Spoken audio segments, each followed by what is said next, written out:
simples para confundir aquelas que são profundas.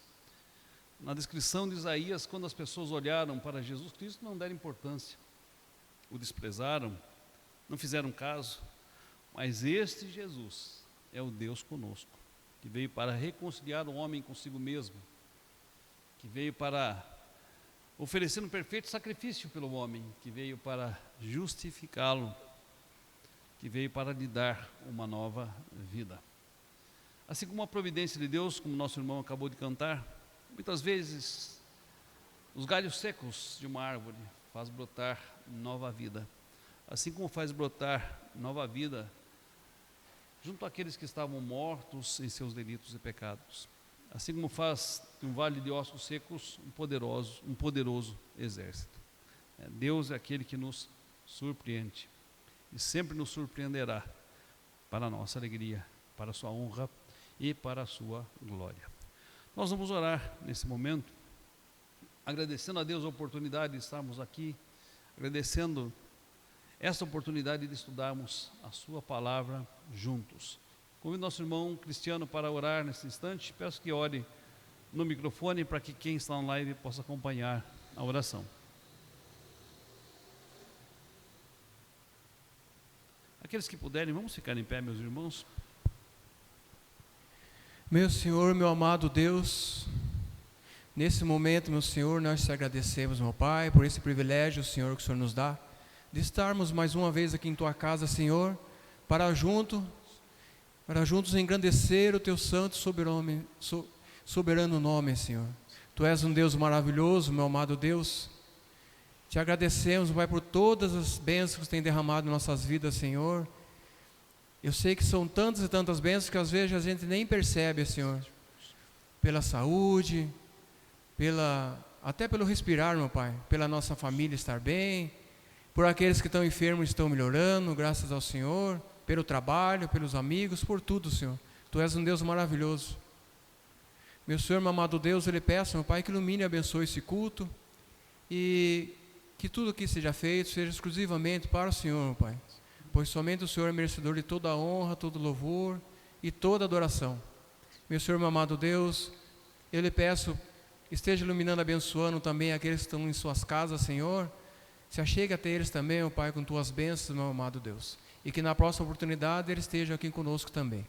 Meu Senhor, meu amado Deus, eu lhe peço pelos enfermos da nossa igreja, esteja se achegando a cada um deles, meu Pai, na casa da nossa irmã Silvana, Senhor, que está passando por tratamento, ela está com um problema nos rins, meu Pai.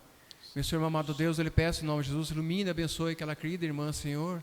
Se achegue até ela, meu Pai, com suas poderosas mãos, meu Pai. Meu Senhor, meu amado Deus, eu lhe peço também pela vida do meu filho, Senhor, que está em outro país. E graças ao Senhor, meu Pai, está correndo tudo bem, meu Pai. O Senhor é um Deus maravilhoso, tem cuidado dele a cada dia, Senhor. Meu Senhor, meu amado Deus, se eu fosse agradecer, meu Pai, por tudo que o Senhor tem feito em minha vida e na vida dos irmãos que aqui estão, eu ficaria a noite toda aqui, ainda assim, não bastaria, meu Pai, para te agradecer, meu Pai. Sou um Deus maravilhoso. Muito obrigado por tudo que o Senhor tem feito por nós. Tudo isso eu te peço e muito mais eu te agradeço em nome de Jesus. Amém, Senhor. Amém. Os irmãos podem se assentar.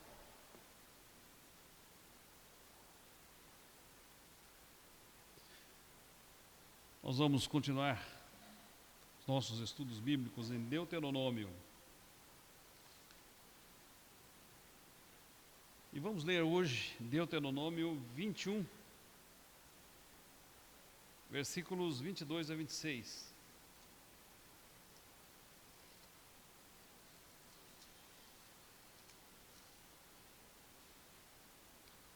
Aliás, 22 a 23. Deuteronômio 21, 22 a 23.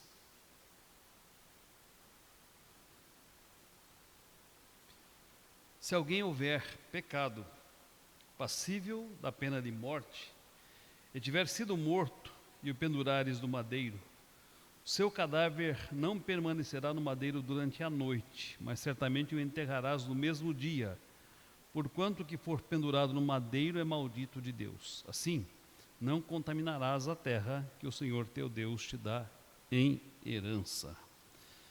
Convido o Cristiano para cantar mais uma vez, louvando o nosso Deus.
Veio, Senhor, minha vida oferecer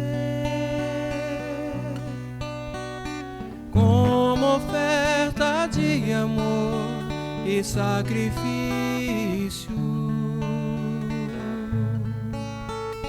Quero minha vida a Ti entregar como oferta viva em Teu altar. Veio, Senhor, minha vida oferecer como oferta de amor e sacrifício. Quero minha vida a Ti entregar como oferta viva em Teu altar. Pois pra Te adorar foi que eu nasci. Cumpre em mim o Teu querer, faço o que está em Teu coração, e que a cada dia eu queira mais e mais estar ao Teu lado, estar ao Teu lado, Senhor. Pois pra Te adorar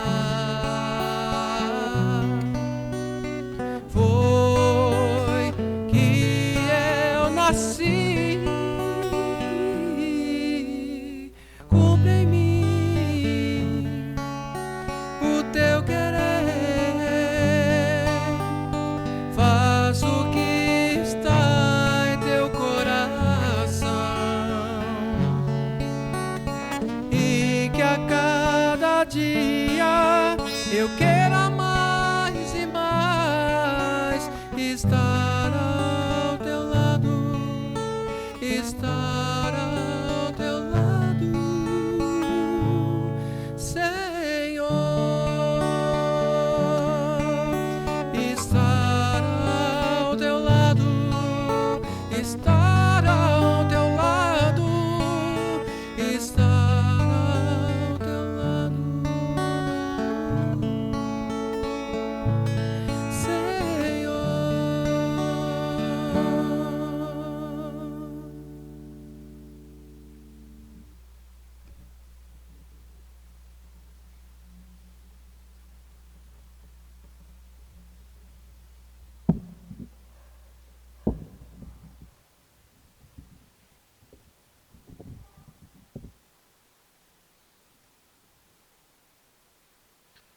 O nosso tema hoje é condenação e redenção. Texto Deuteronômio 21, 22 a 23. Vamos orar. Senhor Deus, Pai querido, obrigado, porque mais uma vez estamos em Tua casa para juntos estudarmos a Tua palavra.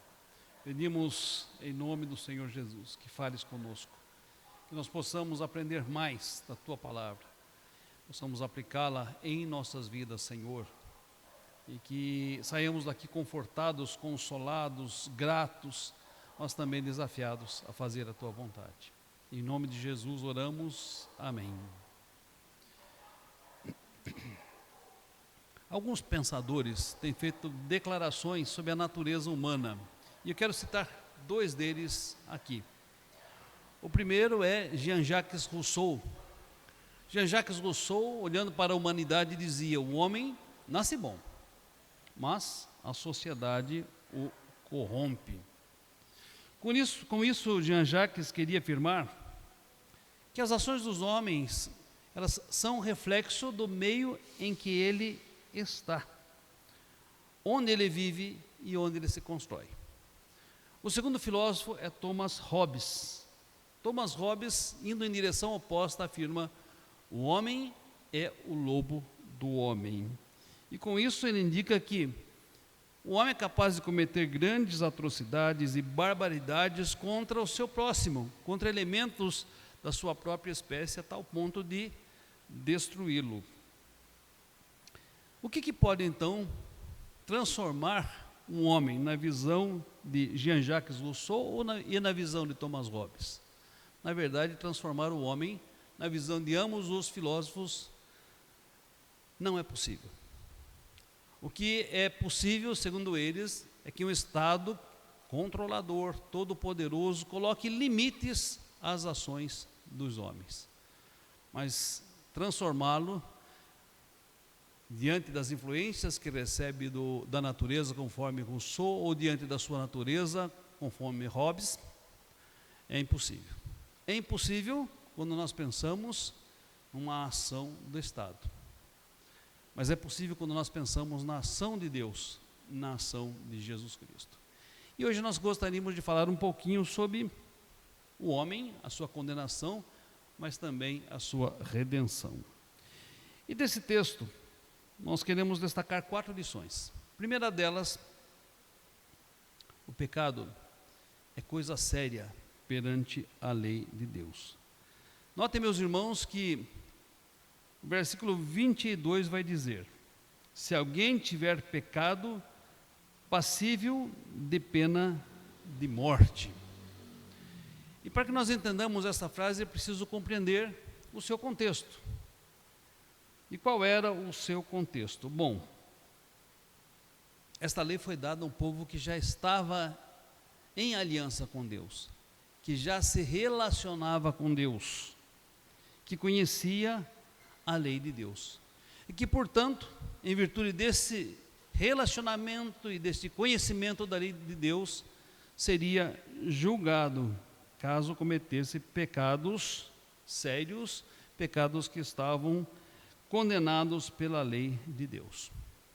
Uma segunda afirmação, ainda que pareça dura e incompreensível para muitos nos nossos dias, é que havia sim a pena de morte lá no Antigo Testamento.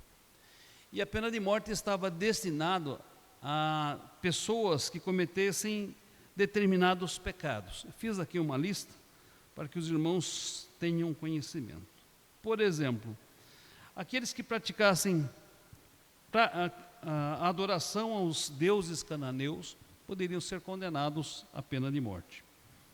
Aqueles que se mostrassem idólatras, blasfemos, falsos profetas, que violassem o sábado, que cometessem incesto, fornicação, adultério, sodomia, bestialidade, homicídio, sequestro e rebelião contra os seus pais, poderiam ser julgados e condenados à pena de morte. Além disso, aqueles que tomassem despojos, condenados pelo Senhor. Notem que existia, sim, no contexto do Antigo Testamento, a pena de morte, e ela era aplicada a todos estes casos, em todas estas circunstâncias. Uma terceira coisa que precisamos compreender para entendermos o contexto dessa afirmação é que tais pecados, eles tinham a finalidade de levar o homem a temer ao Senhor. Tinha a finalidade também de aplicar a justiça social, considerando que Israel era uma nação teocrática. Bom, nós não vivemos numa nação teocrática. Então temos que ver qual o princípio presente nesse texto que se aplica aos nossos dias, que se aplica às nossas vidas. E é um princípio muito interessante, meus queridos, neste texto.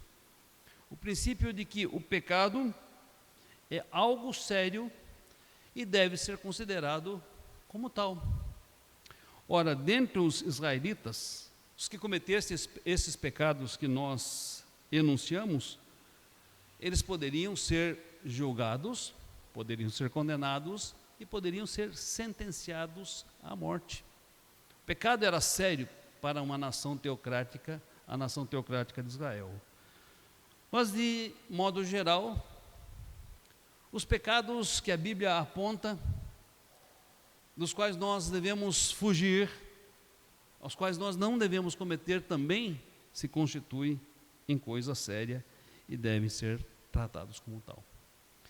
A Bíblia diz que não devemos chamar ao que é mal de bom, chamar ao que é amargoso de doce, chamar ao que é trevas de luz.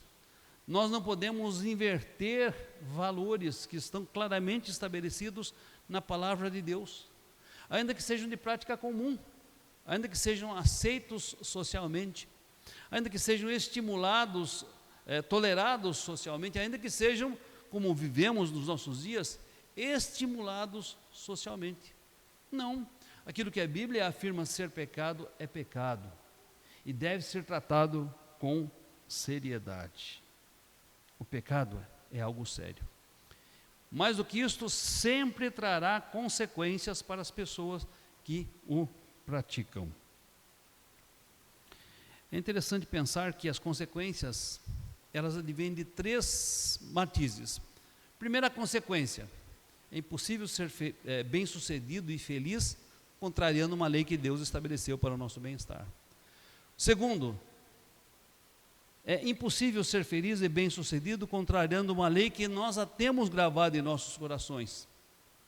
E terceiro, é impossível ser feliz e bem-sucedido provocando a ira de Deus com os nossos pecados. Então, e isso vale para eu e vocês que estamos em aliança com Deus, e vale para quem não está em aliança com Deus e sequer conhece a palavra de Deus. O pecado é coisa séria, o pecado traz consequências, e essas consequências podem ser observadas nessas 3 matizes que nós mencionamos. Primeiramente, contrariamos uma lei que Deus estabeleceu para a nossa felicidade e bem-estar. Em segundo lugar, contrariamos a nossa consciência, onde Deus plantou a noção daquilo que é certo e errado.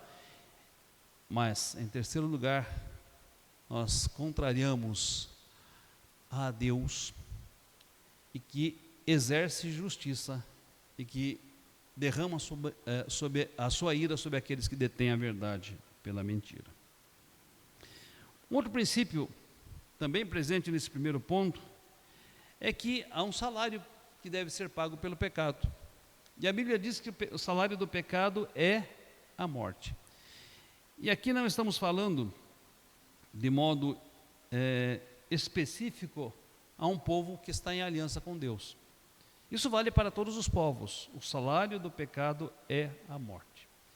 E a morte, biblicamente falando, não é morte física apenas. Aqueles que eram condenados pelas práticas dos pecados que mencionei agora há pouco, eles eram condenados e morriam por causa do seu pecado. Morriam fisicamente. A Bíblia, quando diz que o salário do pecado é a morte, ela aponta para uma morte que não é simplesmente a morte física, é a morte espiritual.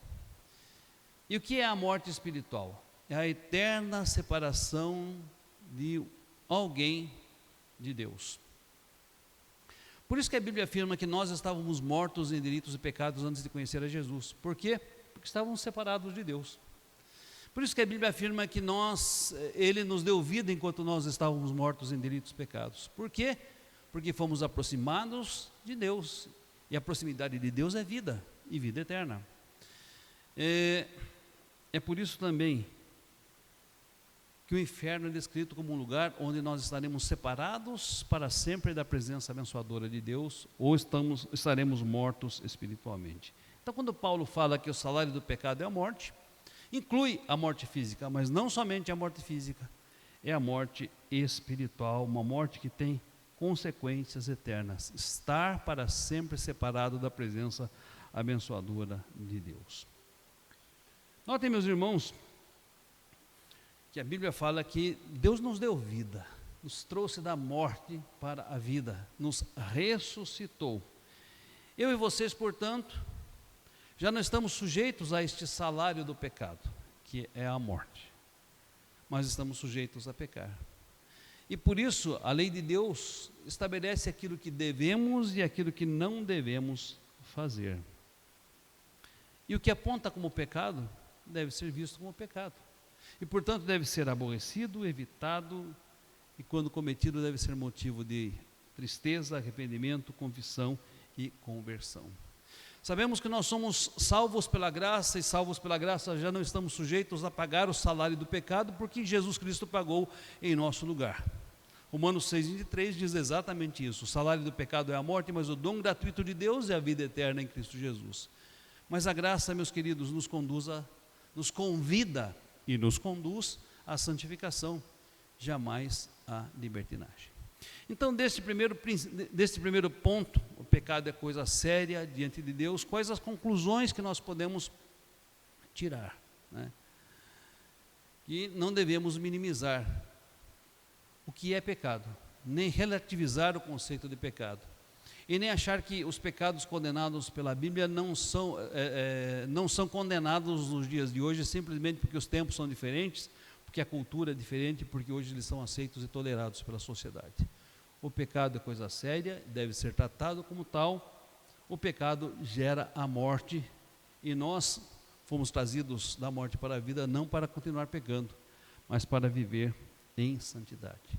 Se lá no antigo Israel certos pecados eram condenados com a morte física, hoje não são condenados nos nossos dias com a morte física, mas certamente aquele que não conhece a Deus e que morre em seus pecados está condenado à morte espiritual. E aquele que conhece a Deus e muitas vezes peca está condenado a uma vida de sequidão, de estio, de escassez, uma situação de miséria como aquela que viveu o salmista Davi, quando ele diz: enquanto calei os meus pecados, envelheceram-se os meus ossos pelos meus constantes gemidos todo dia, o meu vigor se tornou em sequidão de estio, e a tua mão pesava dia e noite sobre mim. Segundo ponto que eu quero destacar é que todos os pecadores estão condenados e sob a maldição de Deus. A segunda parte do versículo diz: e tiver sido morto e pendurado no madeiro. E aí, primeira pergunta que vem: será que o madeiro era a cruz? Nesse texto aqui? Será que já existia a cruz nesta época? Mas notem que o versículo, em sua particularidade, aponta para Jesus e aponta para a cruz de Cristo. Aquele que tiver pecado e tiver sido morto e tiver sido pendurado no madeiro. Alguns esclarecimentos importantes aqui. Primeiro, o madeiro, lá no Antigo Testamento, não era necessariamente em forma de cruz. Poderia ser uma árvore, poderia ser um poste destinado à colocação de uma pessoa condenada e morta, mas não necessariamente uma cruz. Alguns estudiosos dizem que a cruz surgiu entre os persas, mas popularizou-se entre os romanos.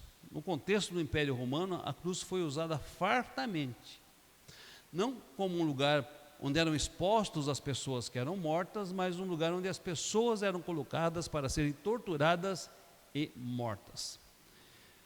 O segundo ponto é que aqui em Deuteronômio, a pessoa não era posta no madeiro para morrer, ela era posta no madeiro depois de morta. Quando alguém for condenado à morte e tiver sido pendurado no madeiro. Mas por que alguém era pendurado no madeiro depois de morto, então? E esse é o nosso terceiro ponto aqui, que é importante esclarecer. Justamente para dar destaque à vergonha e à desonra do seu pecado, e para desestimular qualquer pessoa a fazer a mesma coisa. Então, o efeito aqui de colocar alguém no madeiro é para que todos ficassem sabendo: este cometeu um pecado em Israel, de forma vergonhosa, de forma desonrosa. E olha, este cometeu um pecado, foi condenado, está sendo exposto, para que todos temam o Senhor e não façam, né, como este fez, e não repitam o seu erro, e não tragam sobre si esta mesma vergonha, esta mesma ignomínia, esta mesma desonra. Meus queridos, como dissemos, o pecado é sério porque é uma transgressão de uma lei universal que Deus estabeleceu para o nosso bem-estar.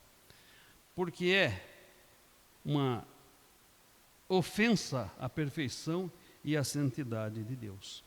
E o pecado submete pessoas à condenação. Lá em Israel, a condenação à pena de morte em se tratando do povo de Deus e de alguns pecados específicos. Mas de modo geral, nós somos condenados à eterna separação de Deus por causa dos nossos pecados. Notem, por que o pecado é coisa séria? Porque afeta a ordem social? Porque prejudica outras pessoas?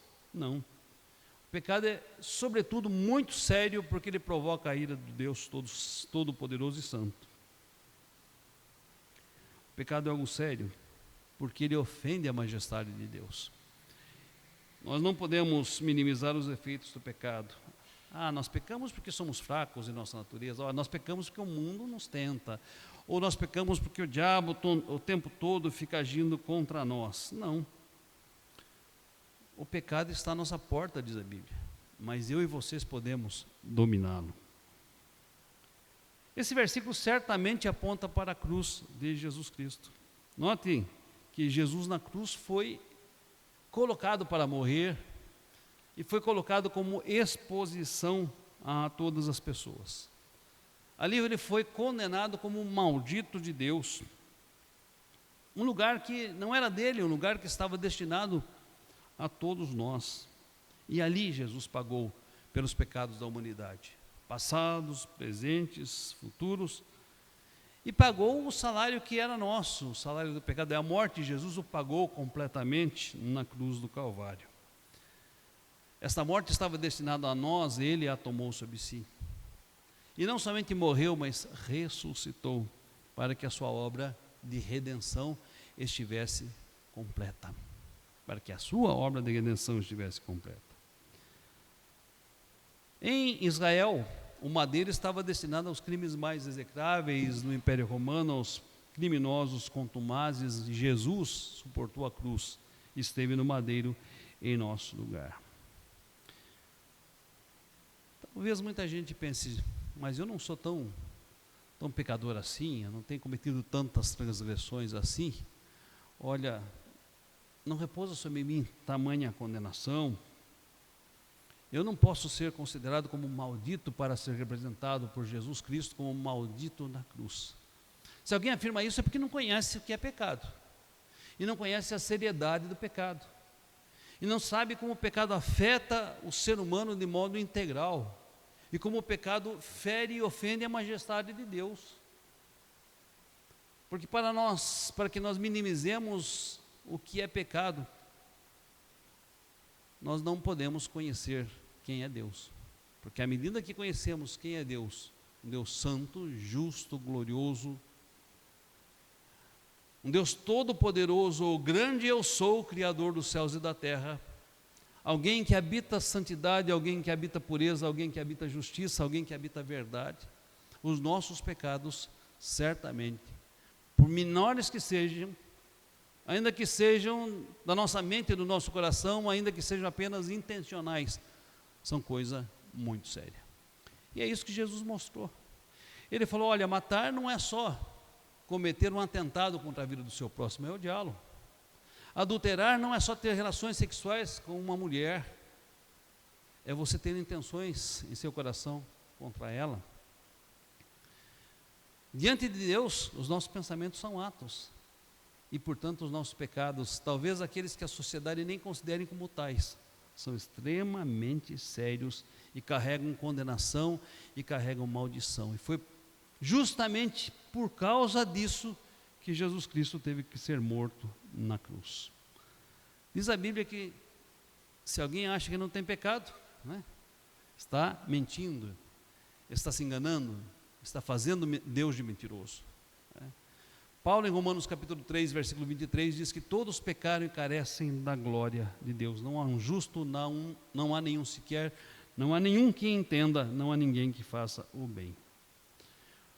Quando a gente percebe que o pecado é coisa muito séria, nós temos noção também de como deve ser a nossa santificação.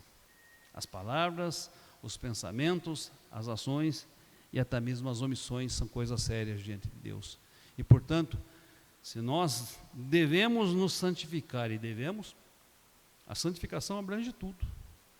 Nossos pensamentos, as nossas palavras, as nossas ações, e até mesmo aquelas coisas que a gente sabe que deve fazer, não faz. Tudo isso deve ser evitado. Tudo isso deve ser confessado quando transgredimos, em arrependimento, em conversão e em mudança de vida. Um terceiro ponto: Jesus Cristo na cruz assumiu a nossa condenação. Eu vou ler um poema de Gioia Júnior, intitulado A Cruz. Notem, meus irmãos, esse belo poema. Ele diz o seguinte: disse um poeta um dia, referindo-se ao mestre amado: o berço que ele usou na estrebaria, por acaso era dele? Era emprestado. E o manso jumentinho que em Jerusalém chegou montado e palmas recebeu pelo caminho, por acaso era dele? Era emprestado. E o pão e o suave pão que foi por seu amor multiplicado, alimentando a multidão, por acaso era dele? Era emprestado. E os peixes que comeu junto ao lago, ficando alimentado, esse prato era seu? Era emprestado. E o famoso barquinho, aquele barco em que ficou sentado, mostrando à multidão qual o caminho, por acaso era seu? Era emprestado. E o quarto em que ceou ao lado dos discípulos, ao lado de Judas que o traiu, de Pedro que o negou, por acaso era dele? Era emprestado. E o berço tumular que depois do Calvário foi usado, de onde havia de ressuscitar, por acaso era dele? Era emprestado. Enfim, nada era dele. Mas a coroa que ele usou na cruz era dele. E a cruz que carregou e onde morreu, essas eram de fato de Jesus. Isso disse certa vez um poeta, numa hora da busca de verdade. Mas não aceito essa filosofia que contraria a própria realidade. O berço, o jumentinho, o suave pão, os peixes, o barquinho, a sepultura e o quarto eram dele, a partir da criação. Ele os criou, assim diz a Escritura.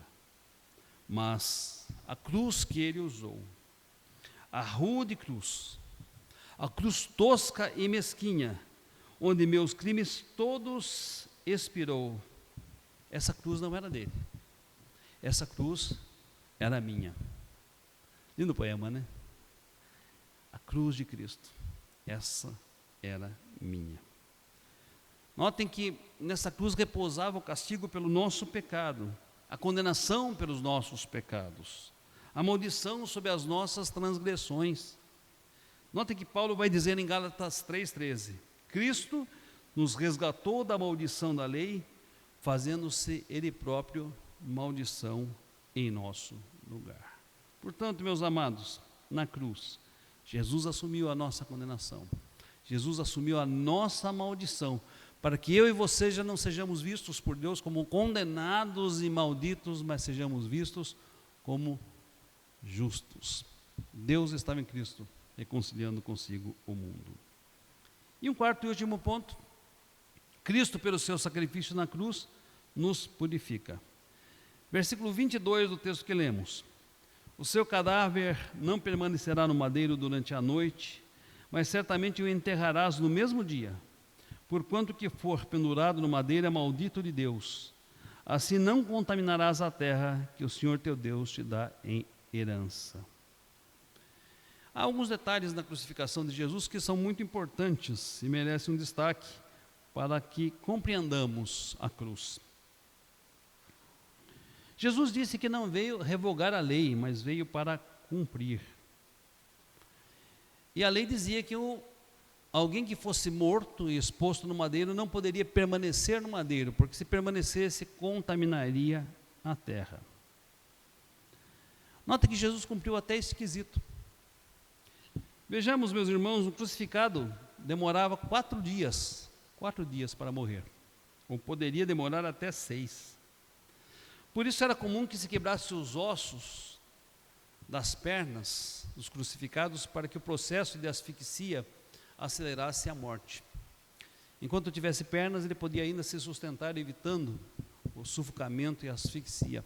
Então se quebravam as pernas dos condenados à cruz para acelerar o processo de morte. A Bíblia afirma que Jesus Cristo foi crucificado na 3ª hora, portanto 9 horas da manhã, e que ele entregou o seu espírito na 9ª hora, ou seja, às 15 da tarde, às 3 horas da tarde. Em 6 horas, Jesus suportou o suplício, né, da cruz e entregou o Espírito. E eu destaco essa palavra, entregou o Espírito. A Bíblia não diz que ele morreu, né, mas que ele entregou o Espírito. E eu entendo que a soberania de Deus em Cristo estava presente nessa hora, na hora em que ele entregou o seu Espírito. Por isso a Bíblia diz que ele foi ferido com uma lança, mas os seus ossos não foram quebrados. E é interessante que há uma palavra profética que diz que os ossos de Jesus Cristo não seriam quebrados. João 19:36. E outro fato interessante é que a cruz e o crucificado poderiam contaminar a terra. O texto que nós lemos afirma explicitamente isso, mas ao contrário, né, Jesus não contaminou a terra com o seu sacrifício na cruz, com a sua exposição na cruz. Jesus Cristo veio para purificá-la. Desta forma a Bíblia afirma: o sangue de Jesus Cristo nos purifica de todo o pecado. E a gente canta: através do sangue de Jesus Cristo nós somos feitos mais alvos do que a neve. Nós não encontraríamos purificação de outra forma. Nós não conseguiríamos ser puros de outra forma. A Bíblia diz que ainda que sejamos bons, retos, probos, íntegros, as nossas justiças são como trapos imundos diante de Deus. Mas em Cristo Jesus, naquilo que fez, há justificação para nós. Deus nos vê como justos através de Cristo, porque Ele satisfez a justiça de Deus, porque Ele pagou o preço pelos nossos pecados e porque Ele nos reconciliou com Deus. Muitas pessoas pensam que a cruz foi uma negociação de Deus com o diabo, ou foi uma forma de Deus pagar ao diabo por algo que ele havia feito à humanidade. É totalmente errado esse pensamento. A cruz foi feita para propiciar os nossos pecados, ou seja, para que Deus nos olhasse através dela em Cristo Jesus como justos. E a cruz também foi feita para expiar os nossos pecados, ou seja, para que os nossos pecados fossem lavados, fossem limpos, fossem purificados por Cristo Jesus. Portanto, meus queridos, Ele veio como parte do plano eterno de Deus para trazer-nos de volta ao Pai. Eu vou destacar 4 lições e os irmãos fiquem à vontade para destacar outras. Primeira lição, recapitulando o que já dissemos, o pecado é algo muito sério diante de Deus e deve ser considerado como tal. Nenhum pecador sairá impune diante do juízo de Deus. E o castigo do pecado, pecado não confessado, um pecado do qual não se arrependeu, um pecado sem conversão, é a morte, a eterna separação do homem para com Deus. Portanto, o convite e as boas novas do Evangelho constituem-se nisso, que o pecador, alvo do amor de Deus, podem encontrar Cristo, em Cristo vida eterna, e não eterna condenação. O segundo ponto, todos os pecadores estão sob a maldição de Deus. Não existe nenhum justo, nem o justo sequer, não existe ninguém que faça o bem, não existe ninguém que mereça estar na presença de Deus ou ser abençoado por Ele. Essa maldição só é retirada através de Jesus Cristo, que se fez maldito em nosso lugar e que retirou de nós toda a maldição. Portanto, não existe, para quem é salvo, maldição hereditária que possa afetá-lo. Jesus Cristo as encravou na cruz e pagou por ela na cruz. Terceiro ponto, não existe nenhum outro meio de escapar da maldição, do pecado e da condenação eterna, a não ser Jesus Cristo. A não ser Jesus Cristo. Só em Jesus há redenção. Só em Jesus há justificação. Só em Jesus há acesso ao céu. Ele é o único caminho, a verdade e a vida, o único nome dado entre os homens pelo qual importa que sejamos salvos. E quarto ponto, o sangue de Jesus é suficiente e eficiente para perdoar os nossos pecados e nos purificar de toda a injustiça. Algum irmão ou irmã quer destacar um outro ponto que observou e que refletiu ao longo desse estudo, presente nesse texto? Fiquem à vontade.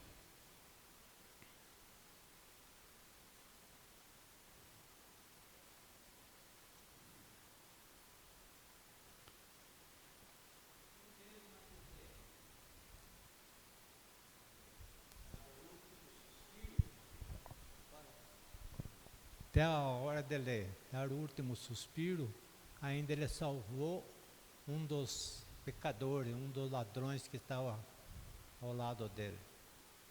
E o outro não, porque aquele acreditava nele, acreditava que estavam matando um inocente, que eles mereciam morrer, mas não ele. E pediu perdão para ele e falou que hoje mesmo estarei com você, estará comigo no céu. Exato. Uma bela ilustração de como ele é suficiente para resgatar alguém da maldição do pecado. Aquela hora final dele. Porque ali Jesus estava como maldito sendo justo, né? Mas aqueles ladrões estavam pagando o preço dos seus pecados, né? Muito bem, de fato. Alguém mais? Só sinalizem que o nosso irmão Diácono Cristiano leva o microfone.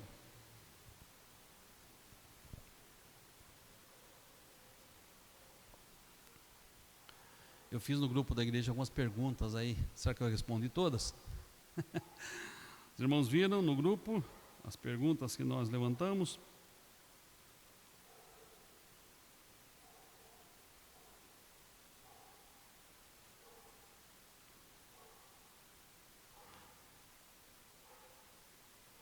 Será? Quais os crimes eram condenados com a morte no madeiro? Nós já citamos quais os crimes eram condenados. Será que esse madeiro era a cruz?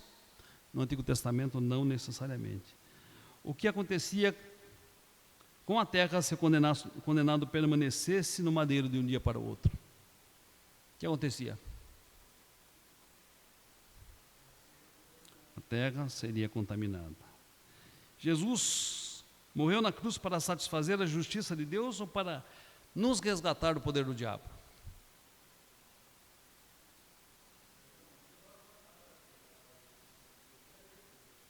Exatamente.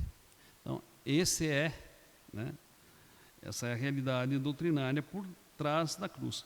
Tem uma ilustração, não sei se os irmãos já ouviram, que havia um homem com um passarinho numa gaiola, já viram?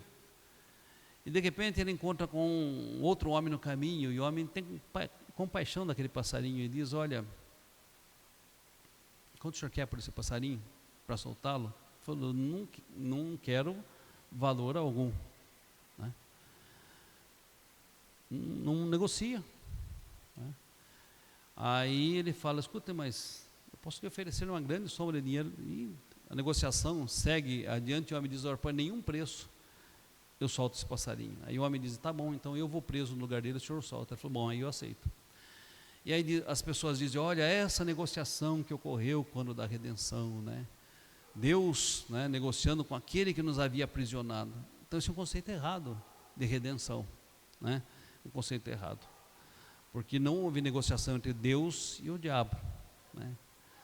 Não houve. A morte de Cristo foi para satisfazer a justiça de Deus e para nos libertar das consequências do nosso pecado. Qual a relação entre a morte de Jesus Cristo e a nossa justificação? Qual é a relação? Por que Deus em Cristo pode nos ver como justos?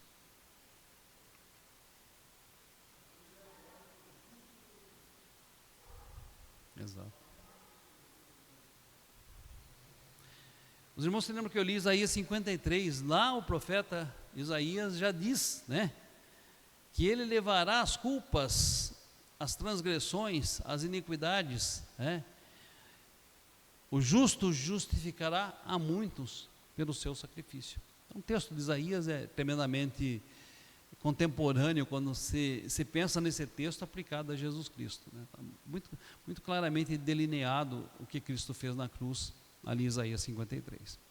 Eu vi recentemente um grupo evangelizando judeus, não sei se os irmãos viram, e aí um rapaz desse grupo lê o texto de Isaías 53 e fala, de quem você acha que esse texto está falando? Aí os judeus dizem, provavelmente é do Messias dos cristãos, né? Ele fala, exatamente. E onde você acha que esse texto está presente? No Antigo ou no Novo Testamento? Os judeus não aceitam o Novo Testamento. Certamente no Novo Testamento. Ele falou, não. Está lá em Isaías capítulo 53, no Antigo Testamento. E causa um espanto, né, das pessoas perceberem que estava claro lá o ministério de Jesus Cristo e o sacrifício de Jesus, a morte de Jesus na cruz. Se não houver mais perguntas, que Deus nos ajude a entender sempre e cada vez mais a sua palavra, esse tesouro maravilhoso. Pois não.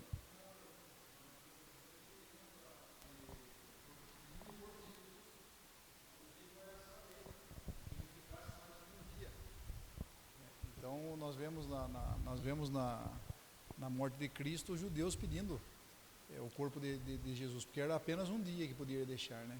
Então, para que não contaminasse a terra. Esse era o receio deles. E alusivamente, né, como o senhor já bem citou, Jesus veio para lavar e purificar, né? Muito pelo contrário, ao invés de contaminar a terra, né? E muito bem lembrado em relação ao hino, né? O sangue de Jesus nos lavou, né? Nos purificou. Mas é só um pequeno complemento. E note o contraste, né? Os judeus queriam ser tão cerimonialmente puros que não queriam que Jesus ficasse na cruz, né? Mas o que contaminaria mais a nação judaica? Jesus continuar na cruz ou eles terem condenado o justo, né? O Salvador, o Filho de Deus, né? Então é interessante a gente observar também estes contrastes, né? A cruz, que era um símbolo de contaminação, torna-se um símbolo de purificação. Era um símbolo de maldição, torna-se símbolo de bênção, né? Em função daquilo que Jesus Cristo fez, né? Que Deus nos abençoe. Nosso irmão Cristiano